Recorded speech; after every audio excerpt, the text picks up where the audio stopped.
All right, good evening, everyone. I hope you can hear me all right. I'm showing a couple more people joining here.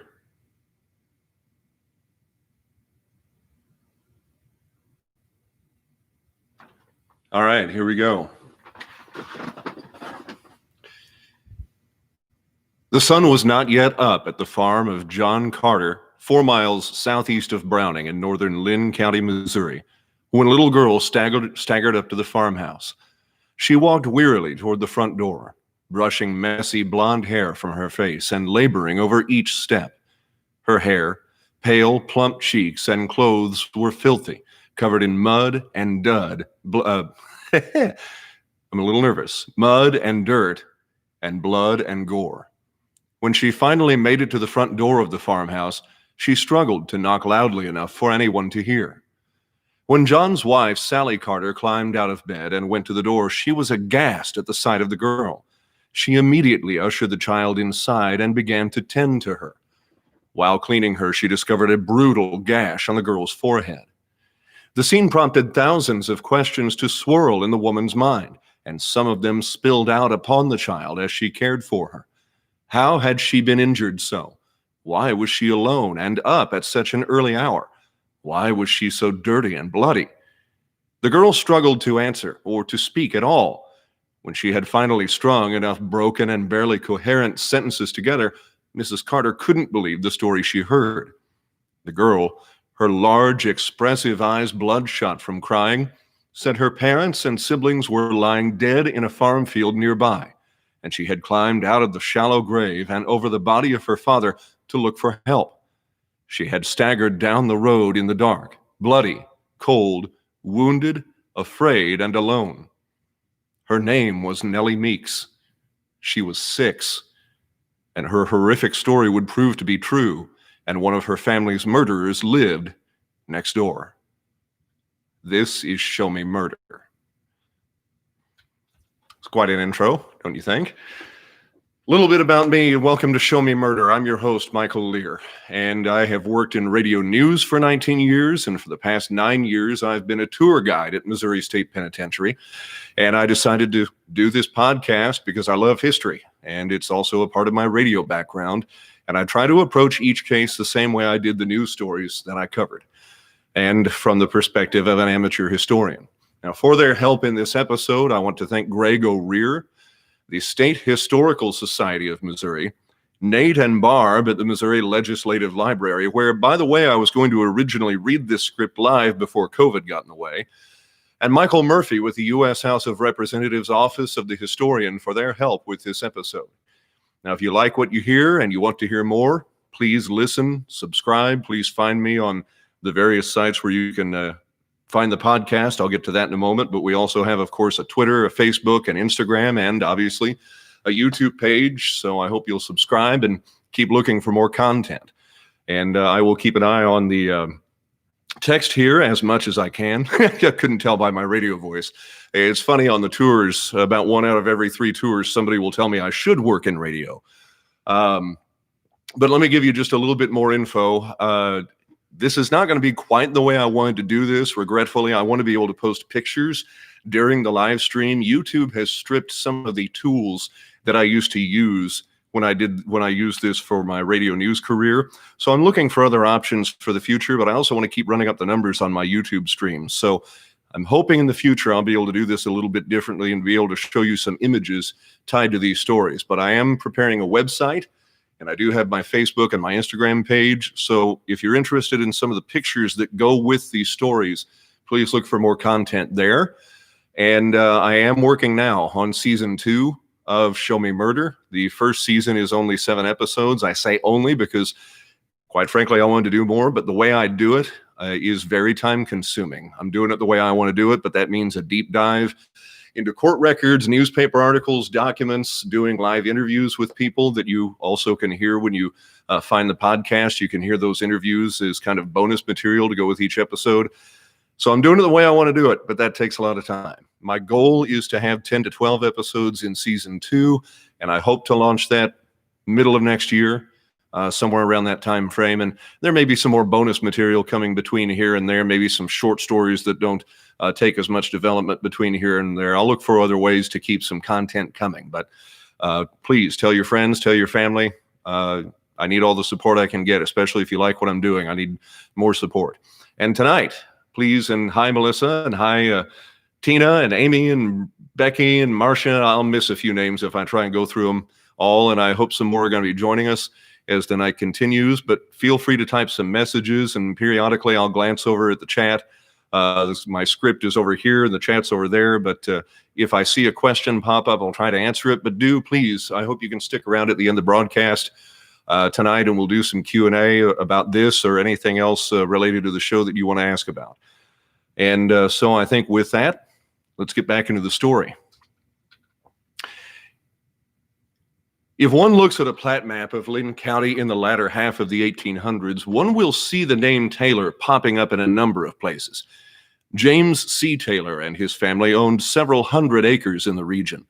Little is known about James, but he was described as a hard-working farmer and a doting father, and he made sure his sons were given a good education and plenty of opportunities for their future, and was well respected in his community. One of those sons, in particular, seemingly made the most of his opportunities. Later in life, William Price Taylor would boast that he was named for Confederate General Sterling Price, having been born on the day of his victory in Missouri. Now, this, it seems, is a reference to him having born the day after Price's victory in the First Battle of Lexington, Missouri. William would be the first of 5 children born to James. After a few years in school, William decided he wanted to study law, and he spent some time studying in the office of a local judge. Then in 1883, his father was able to send him to what today is the University of Missouri in Columbia. While there, he was described as shrewd in business affairs, but never achieving high rank in his classes. He was also called morose and non-communicative. He left the university in 1884. He then settled in Browning, which straddles the border between southern Sullivan and northern Linn counties in north-central Missouri. It was a small community growing to around 500 residents by the late 1880s. He took a job as a bookkeeper and later a cashier at a bank owned by Beverly Bowling, who was among the most influential men in the region. William married Maud Leonard, the daughter of one of Browning's wealthiest residents.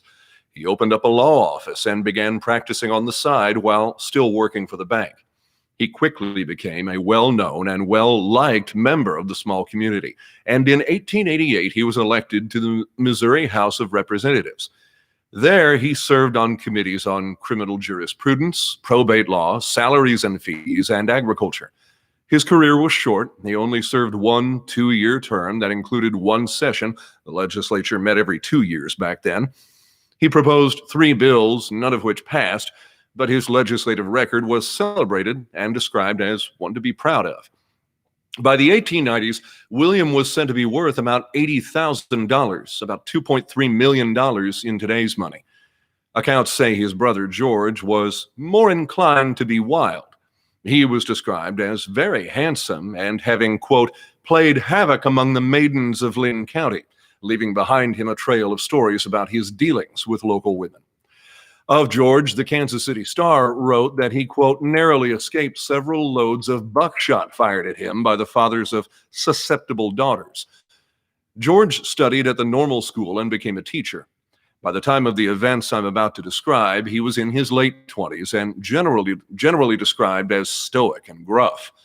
By 1894, both brothers had children. William had 3 and George had 2. The Taylors were brought up well respected and well known. They had great resources, loving wives, and growing families. They also developed very bad reputations and were seemingly feared throughout the Linn and Sullivan County regions in a way that perhaps a crime boss or clan would be widely known and formidable. George, while working as a teacher in Stone County in 1886, was charged with killing a man and a boy. Now, I could find no further information on this murder, except that it was reported that William used his influence as a state legislator a couple of years later to get George cleared. Now, the first known misdeed by William happened while he was still operating a law office while working for the bank in Browning. A widow hired him to collect a back pension of $1,000, but she never received any of it after he collected it. Some of his friends eventually gave her $600 and told her to quit talking about the incident or they would make trouble for her. This incident led to him leaving the bank, apparently being fired or forced out by its president, Beverly Bowling, and he convinced his father-in-law to open a new bank in Browning in competition with his former workplace and to make William the cashier. While working there, he on one occasion received a check for $2, forged it to be for $2,000, and had George cash it at a bank in Kirksville. The brothers were indicted for this and by one account were sentenced to 5 years at Missouri State Penitentiary for it. The case was still on appeal years later. By this time, William and George, through marriage into wealthy and well-connected families and probably other factors, had about 100 people backing them in some capacity or working for them in various criminal enterprises. They were also known to bully and terrorize those who opposed them. In one incident detailed by George Meeks, whose brother we'll hear more about in a moment, a local Methodist church opposed a club the Taylors opened because it allowed drinking. The Taylors the Taylors wanted George's brother to set the church on fire, but he didn't participate. The Taylors set the fire themselves, but the church was saved. William then hatched a plan to frame Bowling. With the help of others, he arranged for a lumber yard to be burned, and someone named Alva Ross claimed to have seen Bowling set it, but no indictment was ever made against him. It was later revealed that a photographer living in a small building on the property, a building which William had insured, discovered camera equipment he thought lost in the fire for sale in St. Louis at a pawn shop. The shop owner said the man he'd bought it from resembled William Taylor. Other witnesses, including a man named Gus Meeks, then said they'd seen William and Ross robbing the photographer's home the night of the fire. Ross was sentenced to 5 years in Missouri State Penitentiary, but escaped jail before ever being taken to MSP. Taylor got a new trial, and eventually the case was, as one paper put it, lost in the shuffle. Then Taylor came up with a plan to steal some high-end cattle from a man named Warren McCullough, the owner of another bank, this time in Milan, and to sell them in Kansas City. He hired some men to bring the cattle to his farm and then get them loaded onto 2 train cars in exchange for a cut of the profits. One of those men, interestingly enough, was Gus Meeks, who had identified Taylor in the lumberyard fire case. Investigators caught up with Meeks and another accomplice, Abner Page. Page agreed to testify against Taylor. Then one day he was presented with a bottle of wine as a gift. He shared it with his family, and all of them became ill nearly to the point of death. The wine had been poisoned. Meeks was sentenced to 2 years at MSP. Once there, he agreed that he too would testify against Taylor. Authorities who felt Taylor had wriggled off the prosecutor's hook far too often wanted to get him put away, so they convinced Governor William J. Stone to pardon Meeks in exchange for his testimony. Meeks went home in early 1894, glad to be reunited with his family. But William Taylor knew he had been freed, and he knew why. First, the Taylors and their supporters began another campaign of terror against any who opposed them and wanted to see them prosecuted. People, including the prosecutors, began receiving anonymous envelopes containing bullets with pictures of skulls and crossbones. Threats were made that houses would be burned and cattle would be killed. People were afraid to go out at night. Beverly Bowling was put under constant surveillance. Then Taylor began hatching various plans for eliminating Meeks. In one, he came up with an idea to hold a poker game. One person would be cheated during the game and, claiming to believe Meeks was the cheater, would kill him and then flee the country. The would-be killer's wife objected, and the idea was scrapped, and a new one formed. William met with Meeks and offered him money, a wagon, and a team of horses if he would leave the country. Meeks reportedly held out from lesser sums until William agreed to give him $1,000, equal to more than $29,000 today. Gus's wife, Delora, and his mother heard the agreement being made and feared it was a trap. They begged Gus not to go through with it, but Gus wouldn't budge. Even as Delora was on her knees begging him not to go, Gus allegedly told her, quote, I am nothing but an ex-convict here. With this $1,000, we can get a home in Oklahoma, change our names, and start over again. The women's objections might have been the reason that when the night for Gus to make his flight came, he didn't go alone, but took his family with him. Perhaps he and/or Delora felt that even if the Taylors were plotting murder, they surely wouldn't kill Gus's wife and children, so by going, they might keep him safe. So, close to midnight, May the 10th of 1894, George and William Taylor arrived at the Meeks' home in Milan. The Meeks children, 6-year-old Nellie, Maddie, who was 3 or 4, and Mamie, who was 1 year to 18 months old, were roused from their sleep and loaded into a wagon along with Delora, with Gus riding at the front of the wagon between the brothers. Clothing was packed and some quilts were brought along, as it was a cold night and a heavy rain had been falling. From Milan, they set out south, with Oklahoma, which wasn't a state yet until 1907, so this would have qualified as leaving the country, the eventual destination. The brothers and the family traveled in silence. Around 3 a.m., they reached a hill about 1.5 miles from George's farm. As the road went around a curve and up a steep incline, it passed between a grassy slope and Jenkins Cemetery. George jumped from the wagon, saying his feet were cold and he wanted to walk a while. A short time later, 2 men approached on horseback. Gus realized he'd led his family into a trap, and he tried to jump from the wagon. George shot at him, and Gus ran down the slope opposite the graveyard. Someone chased him down the hill where a fight ensued, and he was killed. While that was happening, Delora screamed at the sound of the gunshot, jumped from the wagon, and ran into the graveyard, clutching 1-year-old Mamie to her chest. She was chased, struck with the butt of the revolver, and shot in the head point blank. Then Mamie was shot in the head.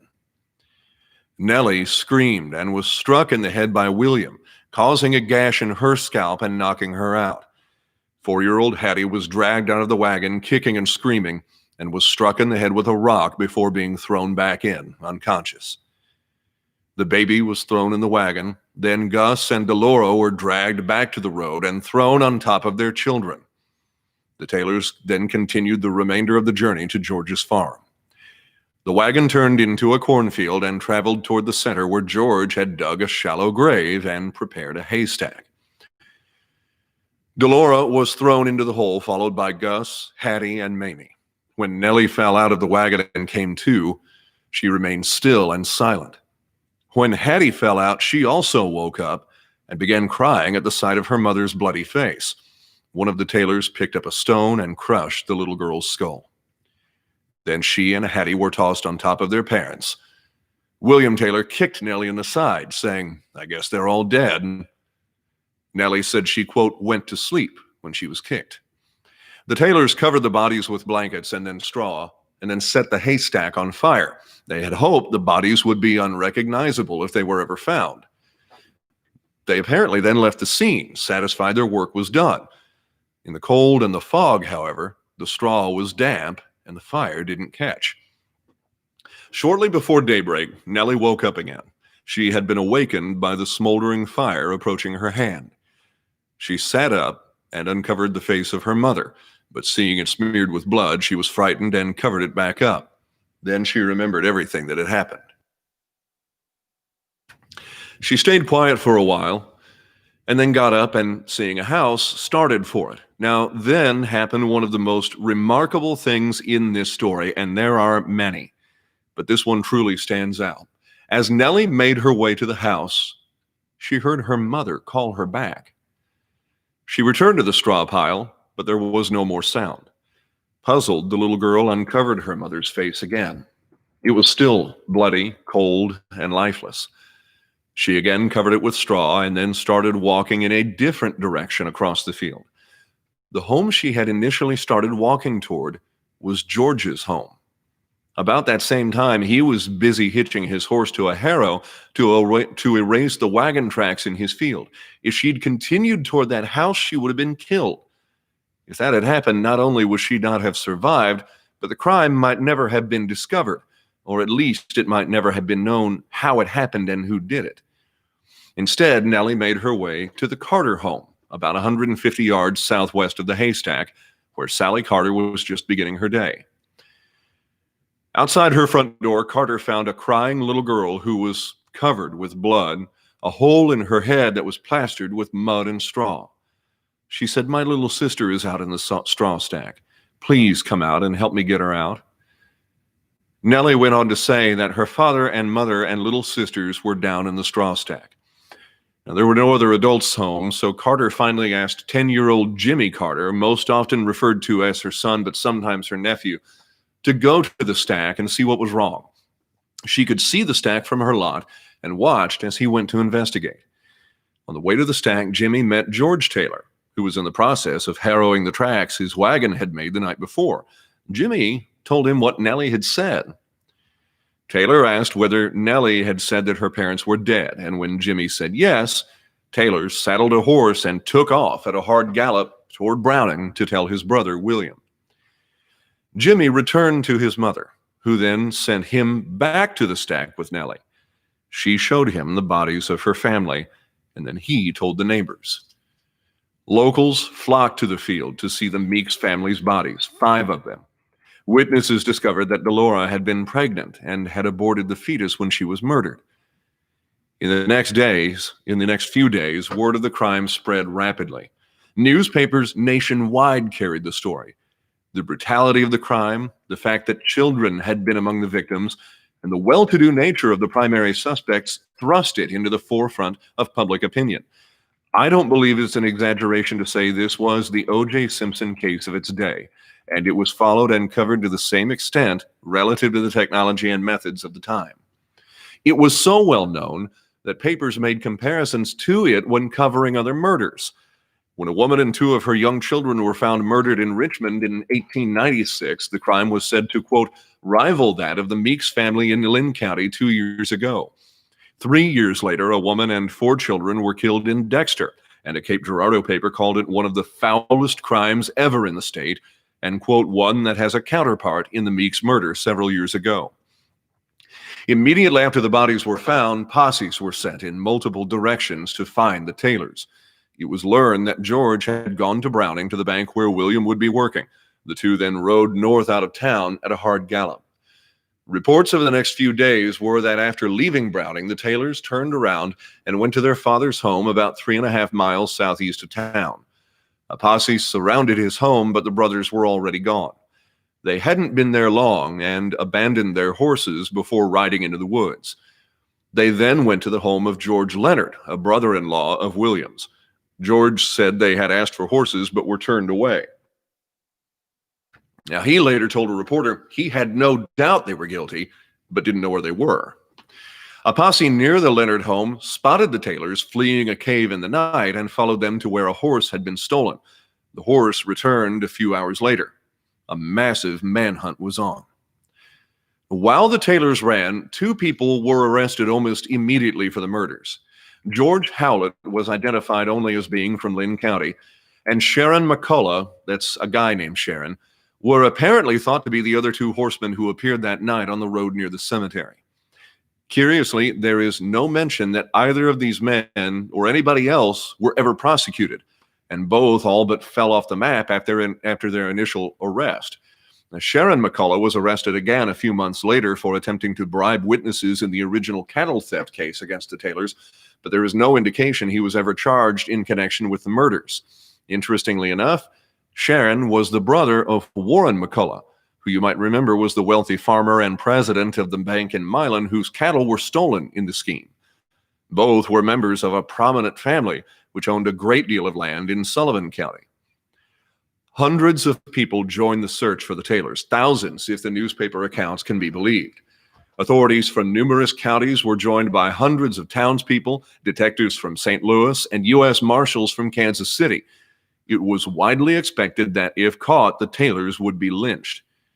One paper reported that the Taylors lost the many friends they once had after the murders, but that was clearly not the case. Authorities became convinced they were receiving false reports of sightings of the brothers in order to throw them off the trail. And back in Browning, some residents started receiving anonymous letters sent from a train containing bullets and telling them to mind their own business regarding the Meeks case. Remember, similar letters had been sent to prosecutors and citizens when the cattle theft case was being investigated. So this is further proof that the Taylors, their supporters, and likely their criminal employees terrorized the residents of the region. In the days and weeks that followed, the Taylors were reportedly seen in numerous places. Most reports followed them into North Missouri near Kirksville and eventually into Iowa. Nellie spoke to the media, and numerous papers ran her brief statement about the night her family was murdered, fueling the desire to find the murderous brothers.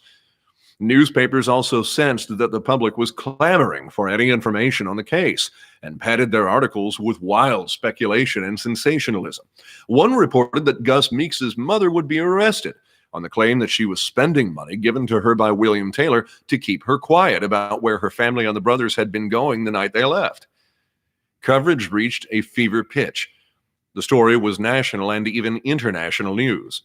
Papers printed accounts of the murder of a family revealed only by the little girl who miraculously survived and even more miraculously didn't walk to the home of her killer, in which case, again, she surely would have been finished off and the story might have been significantly different. A paper in Macon ran an ad that read, "The murderers of the Meeks family have not been captured, but a nice line of ladies' sewing rockers have," and then announced at what store these could be found, cheap. More than a week passed.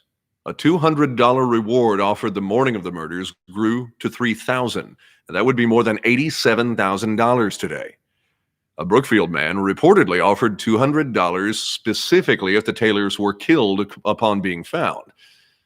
The funeral was held for the Meeks family, who were buried together in Butte Cemetery in rural Sullivan County. I visited that cemetery. Thousands are reported to have attended. Some local sheriffs started to go home. How are we doing so far? The audio levels look good? I'm going to take a quick break here. What we're going to do I'm going to first, in a moment, I'm going to look at some other things happening around the country around the time that the murders happened. But I want to say a quick note here. And that is, this was a hard case for me to write, especially getting to that first part. If you remember the teaser, we're talking about Nellie. I mean, imagine you are Mrs. Carter walking up and opening that front door, and here's this bloody, dirty 6-year-old standing at your front door. I mean, this sounds like the stuff out of a horror movie. But as I'm writing this story, I have twin daughters who were 6 at the time I was writing this. If this story doesn't catch you in one way or another, thank you, Marcia. I love doing the research. It is a blast. It is time consuming, but it is a blast. I love doing this. Thank you. Let me have a quick drink here. And again, if you want to stick around at the end, ask some questions, and feel free to interact even during the show, please do. All right, let's take a look at some of the other things happening around the same time. So again, the murders happened the night of May the 10th, 1894. In January of 1894, the Edison kinetoscopic record of a sneeze is the first motion picture to be registered for copyright. Then on April 14th, Edison's kinetoscope began commercial operation with showings at the Holland Brothers Kinetoscope Parlor in New York City. On March 12th of 1894, Coca-Cola is sold in bottles for the first time in a candy store in Vicksburg, Mississippi. On May 24th, Lowell Observatory in Arizona begins observation of Mars. Percival Lowell would go on to conclude that there are canals on Mars, a finding that was later determined to be based on an illusion. On June 17, 1894, the first outbreak of polio in the U.S. begins in Rutland County, Vermont. 18 die and 132 suffer permanent paralysis.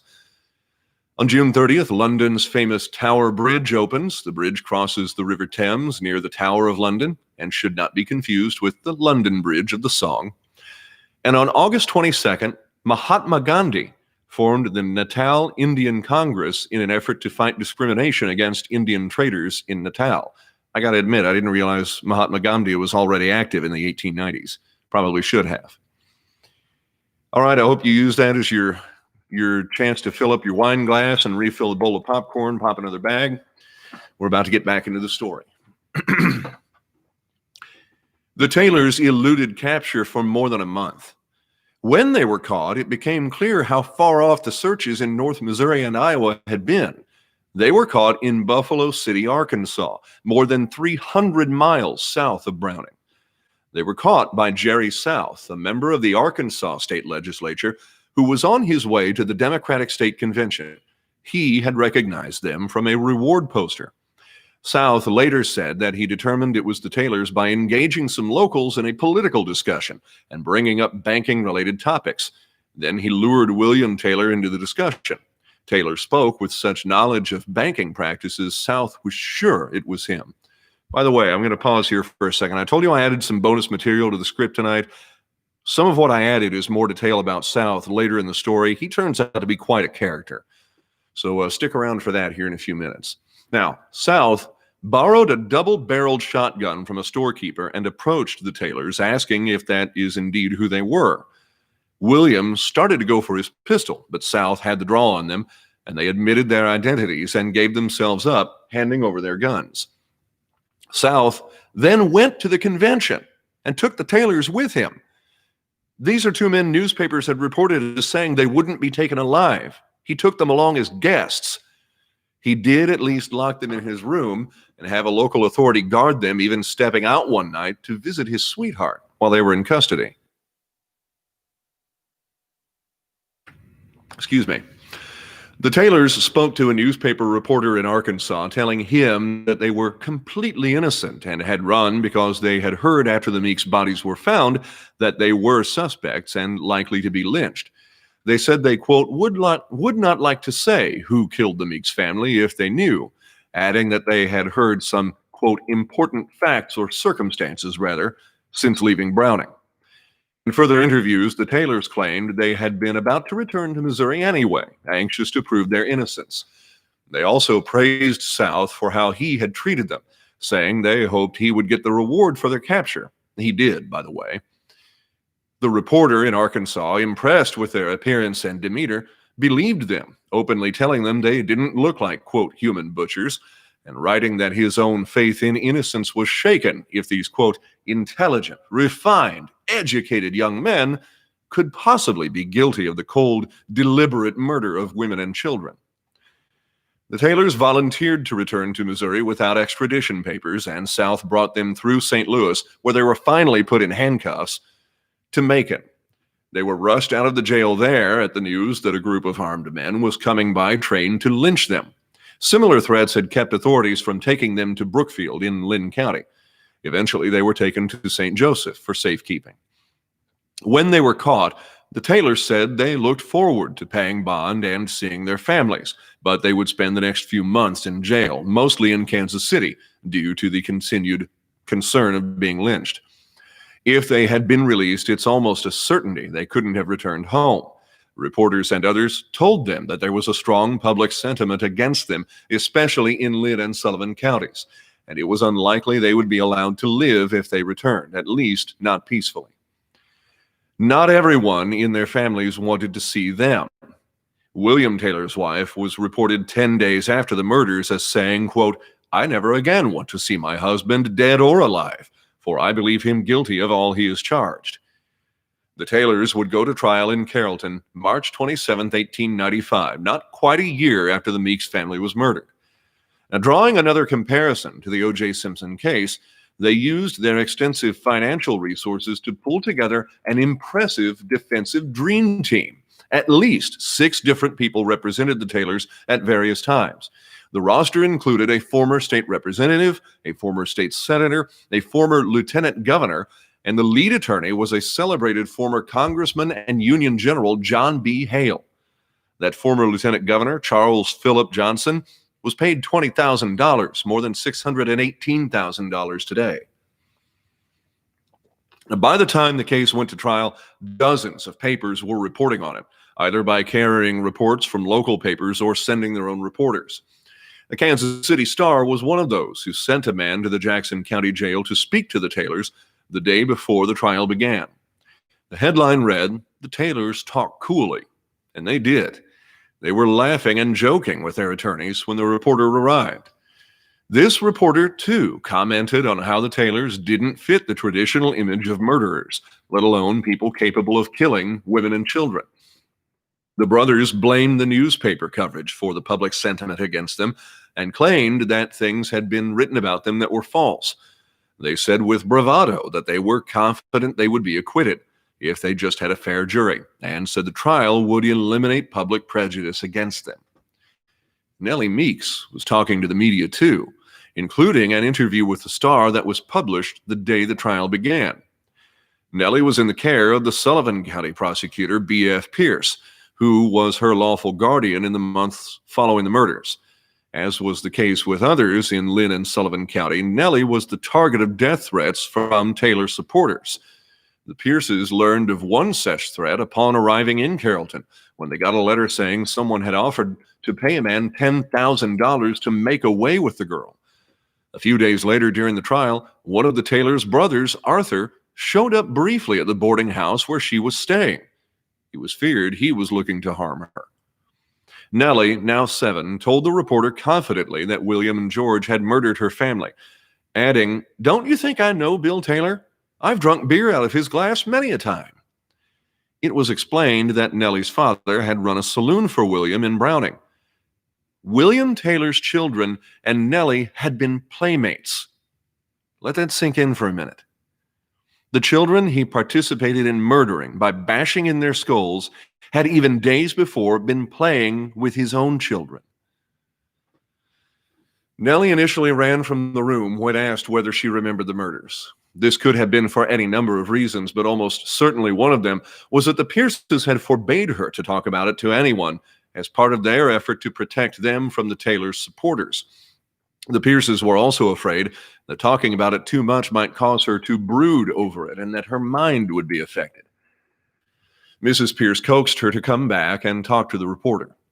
She told of the nighttime ride in the wagon, of how George shot her father, and that her mother was also shot, how she was struck in the head with a rock, even showing the reporter the 1/4-inch wide scar on the crown of her head. Doctors said her skull was fractured beneath that scar, but it wouldn't be a danger to her health. In between bouts of crying, Nellie recounted the entire story, including when she heard her mother call her back to the straw pile, which surprised the reporter and moved the women in the room to tears. The paper reported that Carrollton was overflowing with people who had come to see the trial. Hotels and boarding houses were filled beyond capacity, and merchants filled the town square, hoping to capitalize on the crowd by selling jewelry, medicine, and other wares. The story also included one of the first mentions of the suspected bribing of jurors. This was another tactic the Taylors had been accused of before, at least in the trial regarding the cattle rustling scheme.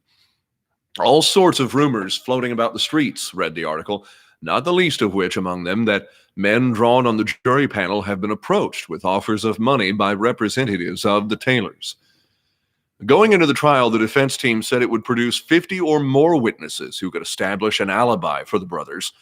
It hoped to force a hung jury with the plan of finding more evidence of their innocence after the trial's end in anticipation of a second trial. The prosecution was said to have 150 witnesses to call. The article reiterated a belief that if the Taylors weren't found guilty, they'd be lynched. The trial opened with a number of witnesses, including the Sullivan County coroner, describing the scene where the bodies were found and of the murder. They said the infant Mamie was found beneath her mother and Hattie lay across her father's legs. They described finding pools of blood at the murder scene, as well as a rock still covered with the baby's hair. The Taylors had no reaction to this, nor to testimony from Gus's mother, Martha, who had heard her son forge a deal with the Taylors to leave for Oklahoma if the Taylors would provide $1,000, a wagon, and a team. When asked if she saw her grandchildren after George Taylor helped carry them to the Meeks' home, she said, quote, "I seen them all dead, 4 of them. Nellie was killed too, but God let her come to life again to hang the Taylors." As she said this, she pointed at the Taylors, who again showed no reaction. That testimony was accompanied by a letter, allegedly to Gus from William, dated the night before the murder. It said, quote, "Be ready at 10 o'clock tonight. Everything is right," quote. It was written on letterhead from the People's Exchange Bank of Browning, where William worked. On the second day, Sally Carter took the stand and recalled the morning of the murder. including what Nellie had said about how her family had been killed and by who. When asked to identify Nellie, Nellie went to the stand and sat on Carter's lap, and Carter removed the girl's cap and showed the jury the scar on her head. The Taylors again showed no emotion. Others testified that the conditions the morning of the murder were such that no farmer would think of harrowing his field as George had been doing when he met little Jimmy Carter. The conclusion was that he had only done it to hide the wagon tracks leading to the bodies and then back to George Taylor's house, and that he had only harrowed where the tracks were.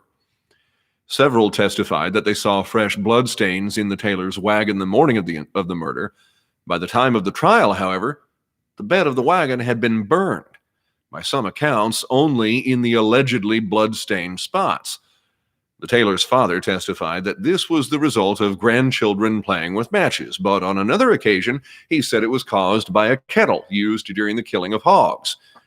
When the Taylors took the stand, they admitted to offering Gus Meeks $1,000 to leave Browning, but denied any involvement in the murders. They suggested that someone else knew Gus was getting the money from them, murdered the family to get it, and then put the bodies on the Taylors' property to frame them. They attempted to establish an alibi for the time of the murders. Jerry South, when he came to town to testify, was treated like a celebrity and a hero for capturing the Taylors. Nellie was not called to testify. During the trial, two men, one of them Claiborne Hale, the son of the Taylors' lead attorney, who again was a former congressman, asked two women who had been called to testify by the state to go buggy riding for fun. This was viewed as an attempt to threaten or sway the state's witnesses, and the two men were forced to apologize. Apparently, William Taylor's wife had reconsidered her desire not to see her husband again. Both she and George's wife testified to alibis for their husbands and made sure to be in the courtroom repeatedly, bringing their children along with them. After it was too late for prosecutors to introduce new evidence, it was learned that George Taylor might have been wearing a silver watch stolen from Gus when he was murdered. The crossbar and chain for the watch were still attached to Gus's vest when he was killed, but the watch was missing. Jerry South said that when he caught the Taylors, George was wearing a silver watch attached to his vest by a length of leather. It was thought George threw the watch out the window of the train on the way back from Arkansas. There was also evidence that two of the witnesses for the Taylors had been paid, and that one of the Taylors' brothers bought them their train tickets out of town, but dropped them on a seat in the train station, in the waiting room for the women to find, rather than be seen handing them directly to those women. Closing arguments focused on Nellie and on the Taylors' children. The defense asked the jury not to take the Taylors away from their wives and young children. Taylor attorney E.R. Stevens told the jury, "Don't consider those little Meeks girls because they are angels in heaven, while these little girls are angels on earth.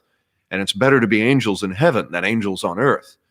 Therefore, the Meeks girls deserve less of your sympathy than the Taylor girls."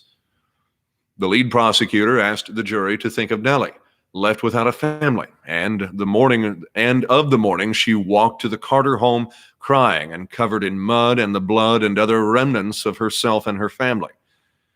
According to the newspapers, when the case was finally given to the jury, a conviction was all but secure.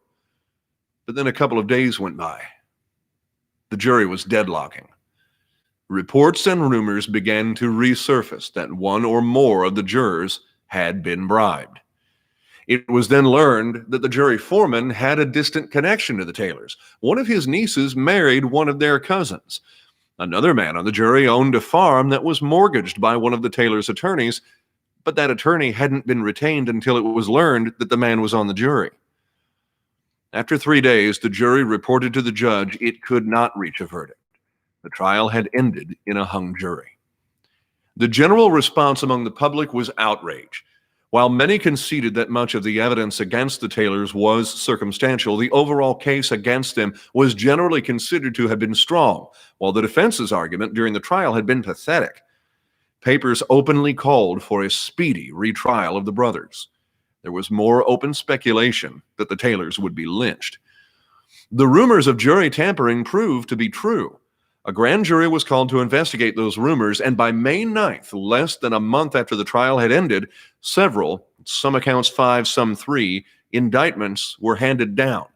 Jacob S. Williams, a banker in the Carroll County town of Tina, was later convicted for attempting to bribe one of the jurors. A farmer, Richard Smith of the Van Buren Township, was indicted for attempting to bribe one of the 40 potential jurors. William Taylor's brother-in-law, Charles Leonard, was indicted for perjury for lying to give William Taylor an alibi the night of the murder. And Colonel A.W. Meyer, an attorney from Brookfield, was indicted for attempting to bribe witnesses. Also, while the murder trial was still going on, one of William's friends, A.H. Franklin, was convicted of attempting to bribe witnesses in the cattle rustling case against William. While those cases were still being investigated, and while prosecutors prepared for a second murder trial to begin in July, Nellie Meeks went on tour. Someone came up with the idea to put her on display. Nellie traveled to multiple locations throughout Missouri, talking or even singing about the murder of her family. Thousands of people turned out to see her at various stops. That I've been able to confirm, her shows included stops in Kirksville, Quincy, and St. Louis. Accounts vary as to how the profits were used. Some said it would go to her education. Others said it would help pay for the prosecution of the Taylors, which should have been paid for by the state, so I'm skeptical of that one. The Meeks Family Murders proved profitable in other ways. Several papers were advertising plays based on the crime. At least in one case, a company approached Nellie about playing herself in the play. This probably would have been tremendously profitable for all involved, but she withdrew from the production. The second trial of the Taylors began July 25th. The fame of the case had only continued to grow exponentially, and once again, Carrollton was flooded with people coming to watch the trial. Former Congressman Hale, in his nearly 2-hour opening statement, reiterated that the Taylors had said in the newspaper article the previous day, or reiterated what the Taylors had said, blaming the papers for the public sentiment against his clients and calling their coverage sensational. Much of the testimony was the same as that in the first trial, but there were some additions. The Taylors' father, James, said this time of the burning of the wagon that he didn't know what caused it, but it might have been due to sparks while he was boiling soap. In this trial, the prosecutors called him on his changing stories and ticked him off. One wonders if the Taylors were as guilty as it seems, whether he knew about their plans ahead of time. When the Taylors took the stand and their stories were much the same, the jury and the public judged their personalities as much as them. William had been much more agitated during the second trial, perhaps because his people hadn't been able to get this jury to this jury as much as they did the first one. He was seen, especially during the closing arguments, to get flushed and even moved to tears, apparently fearing what would happen to him if he was found guilty. George was still stoic and unemotional for almost the duration of both trials. When he testified, he was described as answering questions in a cool voice, with arms folded, and with a manner that was calm and uninterested. The exception to George's disinterested manner was when Nellie entered the courtroom. More than once, she sat at the prosecution table, putting her mere feet away from the men she believed had killed her father. This 7-year-old girl stared down the murderers of her family. Can you imagine? Now, George, some papers said, seemed obsessed with her and would watch her for long periods when she was in the courtroom. Nellie was unafraid, even staring him down on a couple of occasions. It was Arkansas State Representative Jerry South who stole the show in the second trial. Remember, I told you about this earlier. Local people and news writers were still enamored with South, the man who had single-handedly apprehended these dangerous murderers and successfully got them back to Missouri. Reporters called him a, quote, very game man down his way, said to be the surest shot in Arkansas and a, quote, terror to criminals in Arkansas. He was described as a smooth-faced, black-haired, big, good-natured, good-looking man. When he was put on the stand, he repeated the story of how he captured the Taylors in Arkansas. The defense tried to shake him, but couldn't, and he was described as strong and to the point. He soundly rejected a claim that he made a deal with the Taylors to split the reward money for their capture. South explained that when he wasn't with the brothers personally, he paid local law enforcement officers to watch them. This included one night while he again went to visit his sweetheart. Now, the lead defense attorney, Hale, caused a sensation when he asked South whether his sweetheart was white, if you remember the mentalities of the day. South became angry and indignant and said if the court didn't defend him from insult, he would.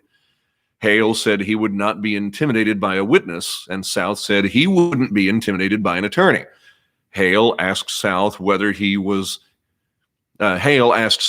still on the witness stand, mind you, whether he was armed, and South said he was. Finally, the court intervened and restored the peace. Now, South further antagonized Hale when the latter asked him how he knew he could get a gun to arrest the Taylors. South told him, quote, "I can get a meal or a gun anywhere in Arkansas," resulting in several minutes, if the papers can be believed, of laughter that told Hale his crowd in the courtroom was not on his side in this exchange. South, by the way, went on years later to serve as the chief of clerks in the U.S. House of Representatives and as a staffer in the U.S. Senate for many years. The second trial lasted a week. When the jury was given the case, they deliberated just over 2 hours. The Taylors were found guilty, and the jury recommended a sentence of death. The hundreds of people gathered in and around the courthouse cheered. Men rushed outside to send telegraphs to newspapers and waiting people anxiously back at home for word. The jurors were treated as heroes and offered free drinks and cigars after leaving the courthouse. One paper claimed that officials found after the trial a break in the courthouse wall that they attributed to the hundreds of people, some papers said 1,000, who had been inside watching the proceedings. The decision was appealed to the Missouri Supreme Court and upheld. The Taylors were scheduled to hang April 30th, 1896, and in Carrollton. The general public opinion was that finally the Meeks family and the people of Linn and Sullivan counties would have justice and at last not face the threat of the Taylors. The daring Taylors, however, still had a card up their sleeves. At about 8:30 at night on April 11th, just days before their hanging was to be carried out, a deputy's young daughter heard a noise outside the wall. Isn't it amazing how many young girls play a role in this story? A deputy's young daughter heard a noise outside the jail and alerted the deputies. They went outside to find William Taylor and another man being held for murder, sliding down from the roof of the jail on a length of hose. George was nowhere to be seen. The deputy took the two men back into the jail at gunpoint and locked them up. Accounts of the story are contradictory. One version is that William said George was still on the roof, and that delayed the launching of a search effort. The other version is that William talked to deputies as long as he could, not truly knowing where George was, but trying to buy him enough time to get away. Bloodhounds were sent out and eventually lost the trail. It was later believed George did stay on the roof while his brother and the other men were taken to the jail and shimmied down a stovepipe. One account even says that there was evidence a buggy had been waiting for him. Newspapers said the locals were not surprised. They knew how willing the brothers were to use bribery and their other resources, and felt the jail was in such shape that, as one paper put it, it would hardly hold a dummy. The sheriff, George Stanley, was accused of corruption and of not making enough of an effort to find George.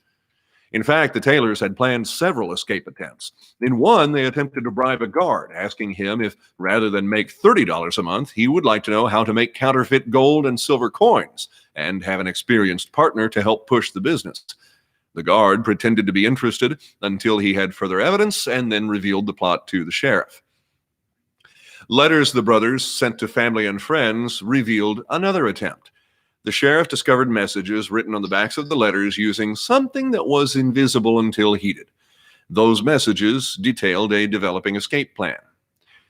You can read between the lines. They were in jail. This was something that was invisible until heated. It was urine.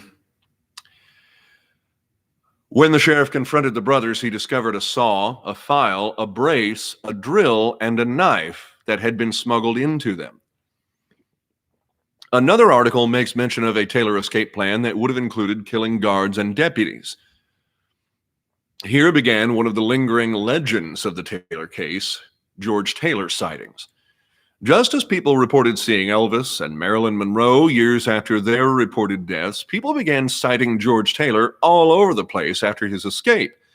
Days after he got away, authorities were investigating reports that he might have jumped from a train near Marceline. Another report suggested he might have driven a team of horses to exhaustion before leaving them at Norburn. The landlord at the Grand Central Hotel in Peabody, Kansas, was positive it was George who had checked in late the night after his escape and left before daybreak the next morning. The governor offered a $200, that would be $6,188 in today's money, reward for George's capture. William, in the meantime, was taken to a jail in Kansas City for safekeeping in the weeks remaining before his sentence was to be carried out. A few days later, a saw was found in his cell. It was later learned that the brothers had been communicating with one another and others about their escape plans using a code. The cipher for that code was discovered after George's escape. William was discovered to have started using a new code, and he wrote several messages using it in the weeks before the date of his execution. It is suspected that he was even communicating with George, as well as holding out hope that he would yet be sprung in time to save his life. Unfortunately, none of those letters ever led to George. In the days leading up to April 30th, William wrote a final statement to the public. Quote, "I have only this additional statement to make. I ought not suffer as I am compelled to do. Prejudice and perjury convicted me, and by this conviction, my wife is left a widow, and my children orphans in a cold world, my brothers to mourn, and my friends to weep. You hasten my gray-haired mother and father to their graves. The mobs and that element have hounded me to the grave. I had hoped at least to live to tell until the good people realized the injustice done to me, but it cannot be so. I feel prepared to meet my God, and I now wing my way to the great unknown, where I believe everyone is properly judged. I hope my friends will all meet me in heaven. I believe I am going there. Goodbye, all. W.P. Taylor." Then, the morning before he was hung, he was asked whether he had any confession to make. He told deputies, "No, I have told the truth. I hope when the people have seen my neck broken, they will be satisfied, and if my brother George is caught, that they will not murder him as they are about to do me. He and I are innocent of the murder of Gus Meeks." On April 29th, the atmosphere in Carrollton was described as a festival. Hundreds were in the streets, drinking and reveling and buying food and goods from various vendors who had shown up in anticipation of the crowd. On the morning of the 30th, Gus Meeks' mother Martha and his blind brother George, both of whom had testified against the Taylors, were among some 300 to 500 people allowed inside a stockade that was erected around the gallows outside the jail in Carrollton. When Martha Meeks expressed concern that there would be trouble, George said, "Tut, tut, there won't be any trouble for Bill, and I would give $50 to kick the trap out from under him." Papers estimated the number outside the stockade wall at 3,000. Sheriffs and deputies from at least 3 counties were present. The crowd cheered and jeered as William emerged from the jail at about 10:45, dressed all in black. He was unaffected by the taunts as he made his way through the throng, his hands bound in thick straps and his arms strapped to his sides at the elbows. His eyes were red and swollen. He carried a large crucifix, having been baptized into the Catholic Church that morning. The cheers surged again when his casket was brought forth. He was accompanied up the stairs of the scaffold by Sheriff Stanley, a priest, and a doctor. He kissed the crucifix before it was taken from him. His legs were strapped together, the noose placed around his neck, and a black hood was put over his head. At 10:45, a deputy waved a handkerchief, the lever was thrown, there was a slight creak of the wood, and the trap fell. William went through it. His neck broke, and he died instantly. He was pronounced dead 13 minutes later. I said at the beginning of the program I wanted a good way to be able to share photos with you, and, well, this is about the most cheesy, backwards way I could possibly do it, but I do want to share these photos with you very briefly. These are the hanging of George Taylor. Now, if you look in this one, you'll see him towards the center of the image there holding the cross. That's him with the big bushy beard. And again, thanks to the Missouri State or the State Historical Society of Missouri for these photos. And there is William immediately after the hanging.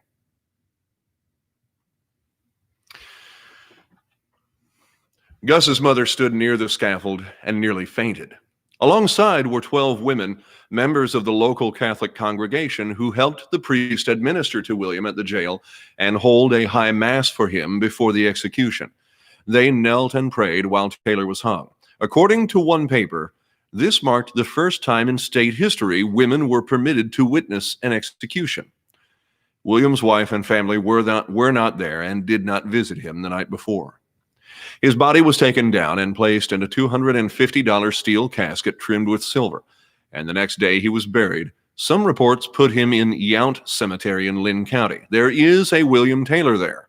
I know because I went there, but it's not this William Taylor.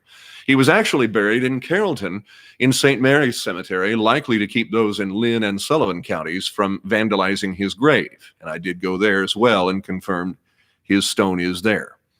After the execution, as often happened, people cut mementos from the scaffold. George Taylor was never found. Sightings of him continued for the next 2 decades, and eventually at least a couple of people claimed on their deathbeds to be him. He was rumored to have fought in the Spanish-American War, and at least once was reportedly found to be serving in the military in Atlanta. As late as 1907, the state reward for George's capture was still being renewed. And most of the articles claiming George had been found were never followed up on, with subsequent reports suggesting that the claim was disproven and the papers just didn't bother saying so. There was one, however, that stood out. In late January of 1897, in Hanford, California, about 30 miles south of Fresno, a man who claimed to have grown up in the Browning area and known the Taylors since childhood told authorities he had seen George. The man was found working on a sheep ranch and apprehended. He was locked up while the local sheriff sent word back to Missouri that he had their man. Newspapers reported that there was, quote, no doubt that this man, who identified himself as Rattlesnake Bill, was George Taylor. After a photo of Rattlesnake was sent to Missouri, authorities there wired the sheriff that the man was not George, and he was released after a few days in jail. He told reporters he was planning to give the guy who misidentified him a, quote, good thumping and charge it to George Taylor. Nellie continued to go on display for paying spectators for a while, but eventually faded from news coverage and seemingly the public eye. She always maintained that the morning after the murders, she had heard her mother's voice calling to her, and that had saved her from wandering to George Taylor's house. In 1904, Nellie married Albert Spray, who would go on to be somewhat famous locally as a fiddle player, performing at local events for years. The following year, the couple had a daughter, but Nellie died during the childbirth. She was 17. She's buried next to her parents and her siblings, again in Butte Cemetery. Early reports say Gus's mother helped raise their little girl, Harriet, who lived into the 1970s. Albert remarried and started another family. In addition to George's disappearance, there is no mention I or other historians can find of the 2 other people who met the Meeks family and the Taylor brothers on the night of the murders ever being prosecuted. Who they were might not have been so hidden, however.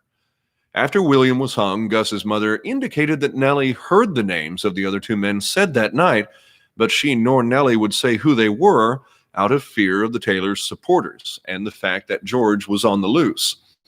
In one article, a man arrested in Fulton for drunkenness in late 1896 allegedly talked about being involved in the crime, and one of his 2 young children, who he had left locked in a barn on a cold December night while he went out drinking, hinted that she knew the Meeks children and had some knowledge of their father being involved. But again, there's no further mention of him being investigated or prosecuted. George and William's father and mother were buried in Jenkins Cemetery along with several other Taylors. This is the same cemetery where George and William killed the Meeks family. The Meeks family murders were also commemorated in a series of ballads that began emerging soon after the crime, with at least one ballad having written before the fleeing Taylors were caught in Arkansas by Jerry South. At least one of these ballads was written to be sung by Nellie while she was touring and performing in the years after the murders. Whether she actually performed it, I haven't been able to verify, but there are some accounts that say she did. Several were written from Nellie's perspective and were almost certainly sung in some of the performances in which someone portrayed her. Another ballad was written by George Meeks, Gus's mostly blind brother. These ballads spread far and wide, well beyond the Linn and Sullivan County areas, and even well beyond Missouri. It was the kind of retelling and popularizing of a crime that I equate to the making of TV movies about particularly interesting cases that we saw in the 1980s and 1990s, as with the Ken McElroy case, which I discuss in another episode. As with those movies, the ballads vary in their accuracy, but serve to spread and relate the story of an already well-known crime, while perhaps garnering some profit for the authors along the way. Today, the case is still fairly well known, if only in the region near where it happened. In fact, the local school district, whose facilities are only a few miles from the scene of the murder and from the Taylor farm where the bodies were found, has an extensive website about the story on the school's website. It lived on, the story lived on not only for its brutality and the juxtaposition of that against those who committed it, but for its many twists and turns that reverberated for decades. And that is the story of the Meeks Family Murders on Show Me Murder. Now, we'll get to Q&A here in just a minute if anybody wants to hang around for that. Again, I want to thank Greg O'Rear. Now, he was a former reporter at a number of papers in Missouri, and helped me out in the beginning stages of research on this case. Also, the State Historical Society of Missouri, Nate and Barb at the Missouri Legislative Library, and Michael Murphy with the U.S. House of Representatives Office of the Historian for their help in this episode. And again, I hope you keep listening. I hope you will subscribe not only to this YouTube channel, but you can find me on, so far the podcast is on Spotify, Stitcher, Google Play. I'm working on a couple of others, but it's also on iHeartRadio, TuneIn, and I'm working on Pandora and Apple right now. But so far, again, you can find it on Stitcher, Spotify, iHeartRadio, TuneIn, and Google Play. And again, I think I forgot to say this at the beginning of the story too, but I am a tour guide at Missouri State Penitentiary in Jefferson City. That's part of the reason that I got into this. And the tours are getting ready to end for the season at the end of November, but you got until then. It will start again in March. So if you're a fan of the show and you find yourself in Central Missouri anytime soon, I would love for you to come by and take one of my tours, or take any of the tours, but I'd love to have you on one of mine. Thank you, Lynn. I appreciate that. Amy, thank you. Ginger, thank you. Does anybody have any questions before we sign off here? I'll give you a couple of minutes to formulate and type. Becky, thank you. You were going to ask about my t-shirt. I'll give you another look at it. So it's reversed on my screen, but Bloodiest 47 Acres, the title of a Time magazine article about the prison written in the 1960s, and it lived up to that reputation. So I hope you come and get a t-shirt of your own.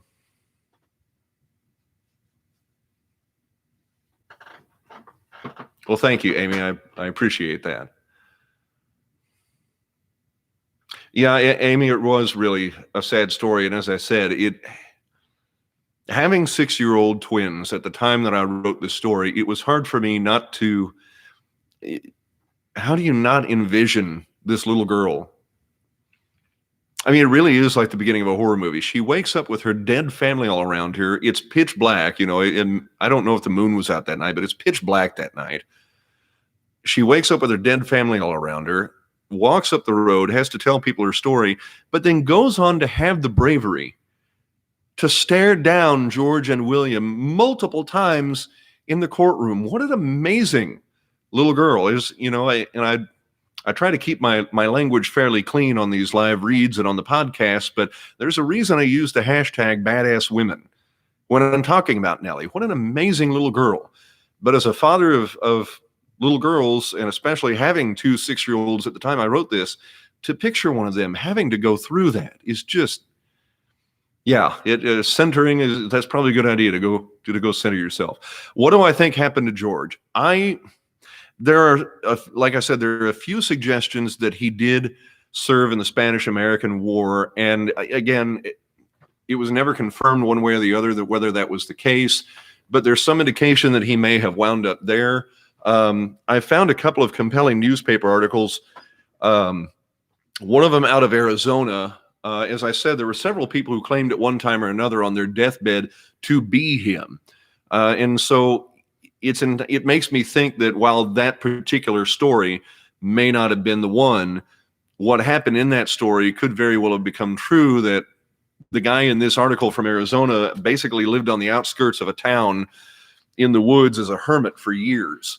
And he was gruff, and you kind of chased people off if they ever came around him, save for a few people who somewhere along the line, he told them shortly before he died, hey, I was George Taylor. So it wouldn't surprise me if it was something like that.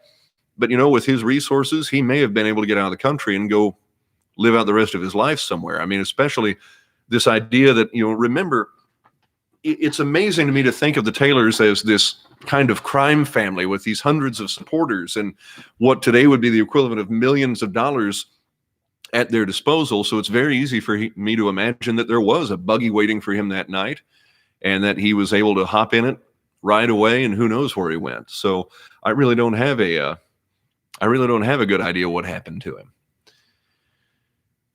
What do you think happened to him? I'll ask you that while I'm reading these next questions. The pic behind me, please. So one, I'll talk about them both, not knowing which one you're talking about. This one is the emblem, or the logo, if you will, for the show, Show Me Murder. You probably know that. That's probably not the one you're asking about, but it was created by a good buddy of mine who also works in the State House with me, Aaron Smith. And I'm very grateful to him. I'm glad you asked that, because I want to thank him for creating this, because he did it for me free, just to support the show and to help it move along. And he said he hopes it succeeds. And so I hope he sees some of this. And Aaron, I can't thank you enough. I think it looks tremendous. And you know what, if you don't mind me taking just a moment to talk about that, because it's kind of personal to me, a couple of the elements of it. So Show Me Murder, it's obviously about show me Missouri crimes, show me state crimes. So the outer symbol is the dogwood flower. That's the official state flower of Missouri. And then, of course, you had the outline of Missouri there. I'm going to tell you, I didn't like the skull at first. Aaron put that on one of the original designs, and I had him take it off a couple of times. But when we came back to the final, I was like, you know what? It works. So we put it back. But the key and the microphone, not only, key referring to crime, microphone, obviously a podcast, but the microphone for me is personal because it reflects my radio career. I was very proud of my time in radio. My last job was as the second news director in the history of Missouri Net, the statewide radio network. I was the second news director after Bob Priddy retired after 25 years, I think. So I'm proud of that. And that's part of the reason the microphone is there. And then, of course, the key, also representative, in addition to crime, of my time doing tours at MSP, which I'm very proud of. But assuming then that you're asking about this one, are any of you X-Files fans? If you are, or if you think back to especially the first couple of seasons of that show, when they're in Mulder's office and there's this poster hanging over his desk and it says, I want to believe. And it's one of these, cheesy UFOs in the background, and it's flying in the background. I photoshopped this of the UFO over the Capitol one day, more or less on a whim, just as something funny to do. And it turned into this poster. So I had it printed out, and that's the poster behind me, if that's the one you're asking about. Does the code cipher currently exist? I don't know that. I have wondered whether any evidence of this crime remains in existence. That was one of the things that I was hoping still exists. And I'm working again on the second season cases now. I'm working very hard on those, and I'm usually working at 2 or 3 cases at a time. And so I don't spend a whole lot of time going back to the cases I've already done. But I do spend some, because I'm notorious for falling down research rabbit holes, and I love doing this research. And so I'm wondering whether the cipher might still exist somewhere. The pistol that was recovered at the cemetery, there was a pistol recovered at the cemetery at the crime scene. Even the rock that was used to kill the little girls. I'm wondering if any of those things still exist somewhere. And if anybody watching this knows, and I'm still talking to I still reach out from time to time to Linn County folks that I know to see if they know, hey, does any of this stuff still exist somewhere? And for a long time, and I haven't been able to find this, but it was told to me by a couple of people while I was researching this case, that if you go to Jenkins Cemetery, which I did, but I didn't do that. I didn't look for this. If you go to Jenkins Cemetery, allegedly one of the trees there still has a bullet in it, and the bullet hole in it from the night of the murders. Now, I didn't go there and look for it, but allegedly, if you ask the right people, or find maybe even the right website. Allegedly, one time you could find out where this was on a website, but if you find the right people, you can allegedly find this bullet hole from the night of the murder. So apparently that's still up there somewhere. You're very welcome, Becky. Thank you. Thank you for asking. Were the chairs just a weird ad, or were they somehow related to the case? I'm not sure what you're asking about, Kelly. The chairs. Were the chairs just a weird... Oh, the rockers? The sewing rockers? That was just a weird ad. That was some business in Macon County taking advantage of a case that was national news and using that for their advertising purposes. For those who maybe don't know what we're talking about, I posted this ad just a few days ago, and I'm not being rude. I'm scrolling through my phone here because I think I can find it real quick and show you what I'm talking about. But I posted this to help promote the episode. So this was a company in Macon, some store somewhere in downtown Macon in the days after the murder, posted this ad plugging these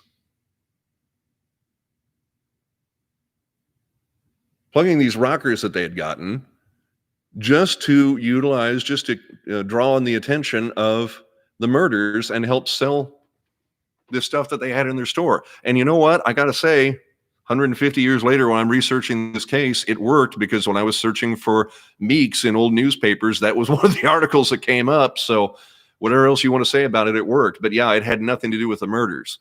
Now, you would often, I will say this, you want to, especially going back through those old papers, you would often see these little columns that weren't much bigger than that ad was, with just little updates of, the Taylors are still missing, or this and that and the other.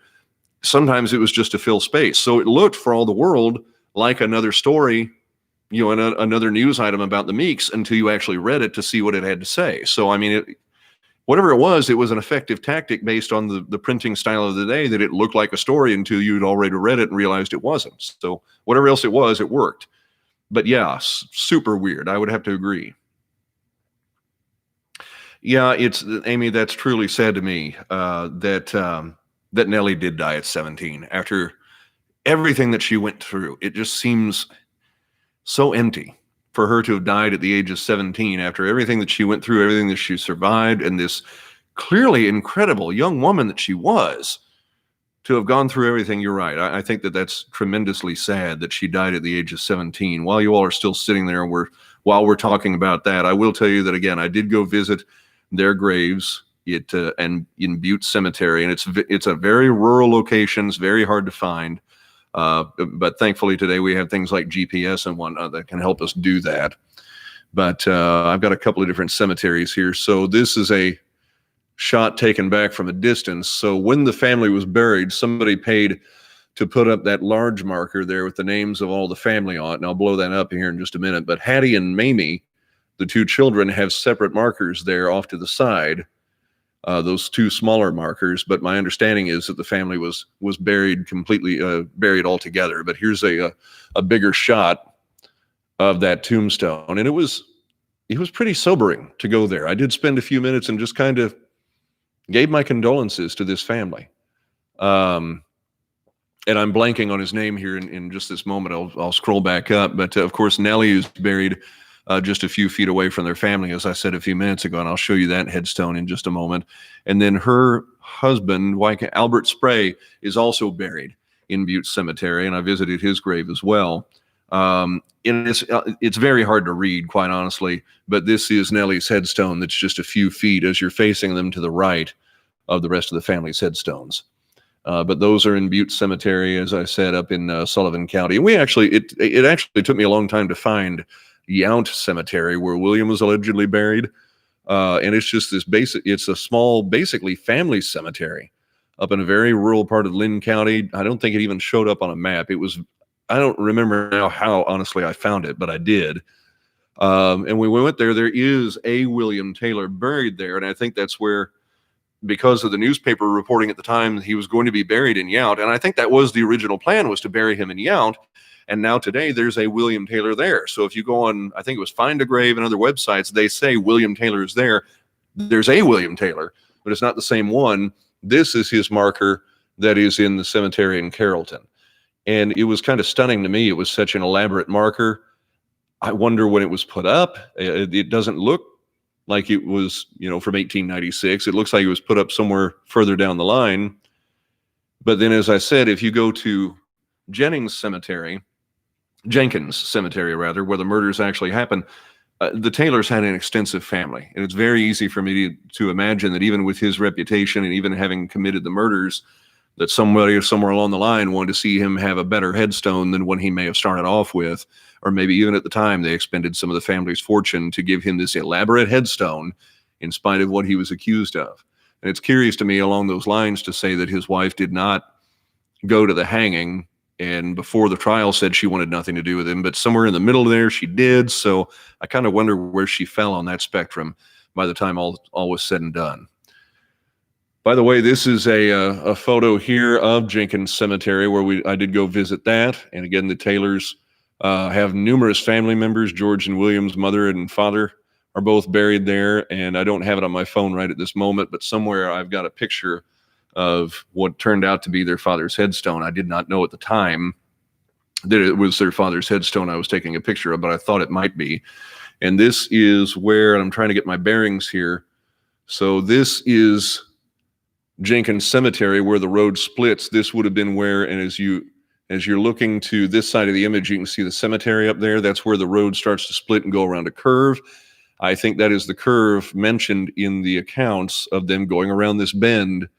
And then it was shortly thereafter that the riders appeared and that the Meekses were murdered. I think that is the bend in the road they were talking about. But again, you can see some of the headstones of the cemetery right up there in the corner. So I think that's where the bend in the road is. But certainly that's the cemetery where the murders took place. I'm trying to think if there are any other interesting photos here. You've seen, of course, if you've been on the website, you've seen the photos of Nellie. And I'll be honest with you, I have a photo of the bodies of the family in the grave, and I'm a little reluctant to use that, especially in a public format. That's not something I really want to get into with this podcast. A couple of the other cases I've done, I've got pictures of bodies too, and it's not really, I know there's an appeal to that, and I'm not going to lie, it appeals to me too, but it's not really the direction I want to go, especially in a public format. That is a photo of George Taylor. And again, this is courtesy of the State Historical Society of Missouri that I have this, but that is a photo of George. And that's actually cut out from a bigger picture that has a picture of William in it. But the two pictures I have of William are prior to his hanging. And again, I stress, and I didn't mention this maybe earlier, I work in the Missouri House of Representatives. I have covered the State House for better than a decade now. And part of the original appeal of this case to me was the fact that this was a former state legislator, William Taylor, who was involved in this extensive crime ring, who killed this family, and who went on to be hung. So that was part of the original reason for me to even look into this case. So I've babbled quite a bit, as you all may have noticed, and if you ever take one of my tours, I talk a lot. But does anybody else have any other questions they want to ask or anything else they want to say before we wrap it up for the night? While you're formulating your thoughts and maybe typing there, I want to thank everybody who did come onto the program tonight. Anybody who watches this after the fact, it's going to be posted on YouTube for a while, and I encourage you to share it with folks. But I'm going to be shameless and beg for a minute. I put a lot of time and a lot of work into this podcast, and if it is something that appeals to you, and if you know other people that it would appeal to, please share it with them. The more listens, the more subscribers I have. I don't expect to make any money off of this for at least another season, but if I can at some point start to make some money off of it, it'll make it a lot easier to justify the time and the effort that I put into it. And I am spending a lot of money doing this. So I didn't set out to do this to make money, but at some point, if it can make me some money, it'll be easier for me to keep doing it. And I really want to. I have a blast doing it. I love connecting with people like you who have, took an hour and a half almost of your time on a Tuesday night to listen to me read this thing. So please listen, please subscribe, please tell others about it. The more I can run my numbers up, the more listens I get, the more subscribers I get, the easier it will be to keep doing this. So see if anybody, you're very welcome, Marcia. And again, I hope that in the future I can find a little better medium to do these live reads so I can actually share those photos on the screen with you. That's something I used to be able to do with YouTube, and I'm looking for another way to do that in the future. You're number 25. All right. Thank you, Becky. I appreciate it. Amy, thank you for that. Thank you for subscribing and sharing. Please do share this with your friends. Tell them about it. Be obnoxious about it to a point, just to a point. No more than I've been obnoxious tonight. Hopefully I haven't been too bad. Thank you, Marcia. Thank you again, all of you who have tuned in tonight. And I hope to get to talk to you all again, and maybe another night like this, maybe somewhere live down the road, maybe at one of my tours at MSP. I cannot wait. Cannot wait. I almost want to spoil a couple of them tonight, but I believe in surprises. I cannot wait to tell you all and share with you the cases I'm working on for season 2. You are going to love them. One of the things that I enjoy about focusing just on Missouri crimes is that I'm going to be able to bring cases to true crime fans that I can guarantee they had not heard on another podcast. And certainly there are cases that I had never heard of in many cases. So I cannot wait to bring you more of those. And in that vein, if I do another one of these, first of all, show of hands, who wants me to do another live reading before I get off of here, if you want to chime in on that. But if I do another one, I think it will be the Edward Bates Soper case. But that's another one that I think most true crime fans, if not all true crime fans, will not have heard of. And I can almost guarantee it's never been on another podcast.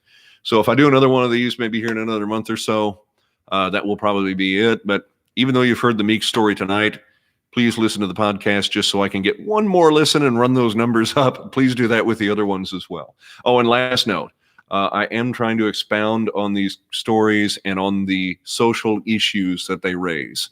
And so, for example, with the tavern fire story, if you haven't listened to that episode yet, Jennifer Carter Dockler with the Coalition on Domestic Violence did an interview with me about that, because domestic violence was a huge component of that story.